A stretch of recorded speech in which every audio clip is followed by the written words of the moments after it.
కొన్ని పార్టీలు మనకి అలా కాంగ్రెస్ తెలుగుదేశం ఇంకా చాలా పార్టీలు ఉన్నాయి. ఆ పార్టీల వాళ్ళందరూ బీజేపీ వాళ్ళు ఏమంటారంటే మాకు ఢిల్లీ నుండి మా బాద్షా వస్తాడు మీ సంగతి చెప్తామని ఎవరు అంటున్నారు. ఇంకొకరు కాంగ్రెస్ వాళ్ళు ఇప్పుడు ఎవరు లేరట కొత్తగా బాహుబలి వస్తాడట ఆయన వచ్చి మనకు పని చెప్తాడని ఇంకో అంటున్నారు. నేను ఒకటే మాట చెప్తున్నా, మాకైతే మా ఆడబిడ్డల రూపంలో ఊరికొక కేసీఆర్ ఉన్నాడు, మాకేం టెన్షన్ లేదు. ఎలక్షన్ ఇయ్యాల కాదు ఎప్పుడు పెట్టినా సరే మేము సిద్ధంగా ఉంటాం. కాకపోతే మేము ఓట్ల కోసమో ఎలక్షన్ల కోసమో రాజకీయాలు చేసేవాళ్ళం కాదు. ఎందుకు కాదంటే మీకు ఒకటే విషయం చెప్పాలి.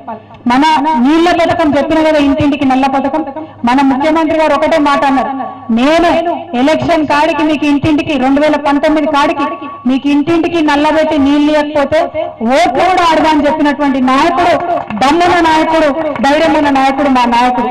అట్లా ఏ ఒక్కరు కూడా చెప్పారు.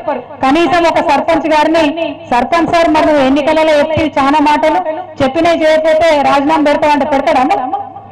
మరి అటువంటి ముఖ్యమంత్రి అంటాడు ఇవాళ నేను చెప్పిన పని నీళ్లు ఇంటింటికి ఇవ్వకపోతే 2019 నాటికి నేను ఓట్లే అడుగా అని చెప్తున్నాడు. అంటే ఎంత ధైర్యం ఉన్నది, ఎంత విశ్వాసం ఉన్నది, ప్రజలంటే ఎంత ప్రేమ ఉన్నది అన్నది మీరు ఆలోచన చేసుకోండి. కాబట్టి ఢిల్లీ నుండి బాద్షాలు వచ్చినా కొత్త బాహుబలులు వచ్చినా మనకేం ఫరక్ పడేది లేదు.